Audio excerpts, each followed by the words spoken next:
Welcome to Bible Study with Fred. I'm going to read from the King James Version, Genesis chapter 47, verses 27 to 31. You can follow along with me. And Israel dwelt in the land of Egypt, in the country of Goshen, and they had possessions therein, and grew and multiplied exceedingly.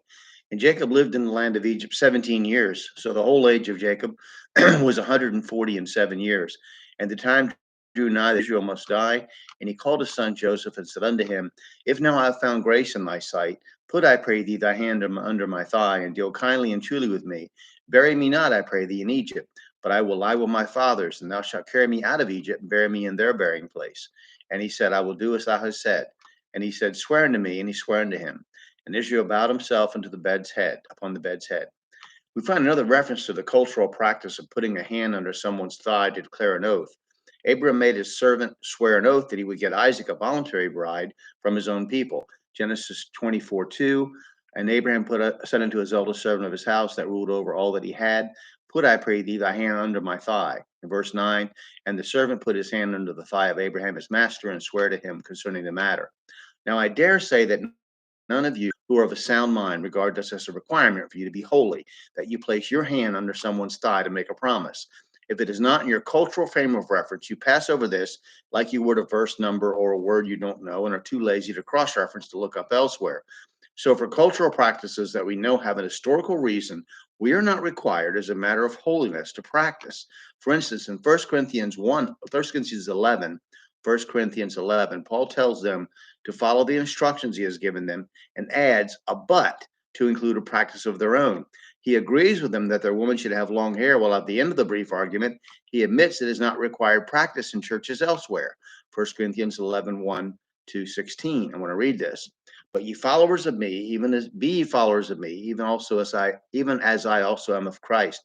Now I praise you, brethren, that you remember me in all things, and keep the ordinances as I delivered them to you.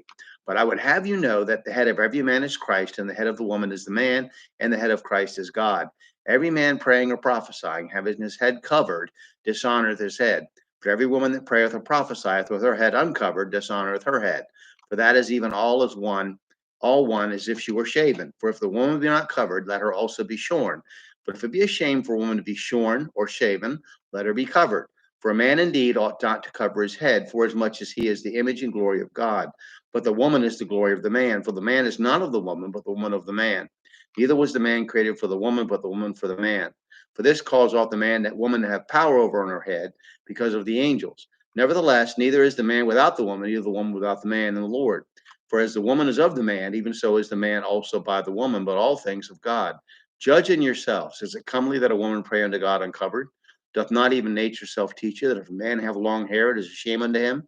But if a woman have long hair, it is a glory for her hair is given to her for a covering. But if any man seem to be contentious, we have no such custom, neither the churches of God. Neither means roughly not even in Paul's letters. From history, we know that Acrocorinth, the Acropolis of ancient Corinth, called Upper Corinth, stood the temple of Aphrodite, the goddess of sexual love, among other related things. There were 1,000 short-haired prostitutes working there that men could enjoy sexually, being the devoutly religious people they all were. That was sarcasm, by the way. There was even a school for prostitution there. It would not do, obviously, for a woman of Corinth's church to be mistaken for a prostitute, a priestess of Aphrodite. So you have a conviction that you should have long hair, as I have a conviction that I should wear a suit when I teach Sunday school. Don't impose it on others. Remember that the time you're honoring with your long hair, female ladies, when you feel Christians were just and right, in the late 1800s, they believed that not wearing it up, letting your hair hang down around your shoulders, was sexually suggestive and scandalous, just as my business suit bought off the rack at a department store would have had a whole different meaning in the early church. Excuse me. There were laborers and slaves and would have worn their shabby work clothes to a meeting of the church and then gone off to work. We must be careful about cultural practices becoming dogma. In the same regard, the letters of Paul calls for the members of the church to give each other a holy kiss. This is not something we do in our culture in America typically, nor do we feel less close to God because we don't. It is not our cultural practice, and Paul commanding it of the Roman church, the Corinthian church, and the Thessalonian church, and we not doing it doesn't bother us one bit. Be careful about standards that other people set for you as a Christian. Recently lamented on Facebook, quote, don't judge me for not believing something the Bible did not say. Cultural practices in the Bible are not moral requirements. fundamentalist insistence aside. So my point about bringing the long hair thing up is that was specifically for the Church of Corinth. Their church was concerned about their women being mistaken for temple prostitutes. And Paul says, yeah, that's a good thing that you have this rule. However, and he gave them all kinds of justifications for it in his argument. However, we don't have that custom in the churches of God. So it's not a common across the board thing. Same way with the holy kiss and all the other things. We don't have to do that stuff today. Don't take things out of the Bible, out of the cultural context, and say, oh, we've got to do that. Then you'll wind up telling your son, I mean, this, of course, is absurd, but you could tell your son, go find you a wife who will offer to water your camels. I mean, come on, use some common sense when you're reading the Bible. Okay, we'll get on 48 next. Thank you for listening. And if you want me to clarify anything that's confusing, just ask the question in the comments.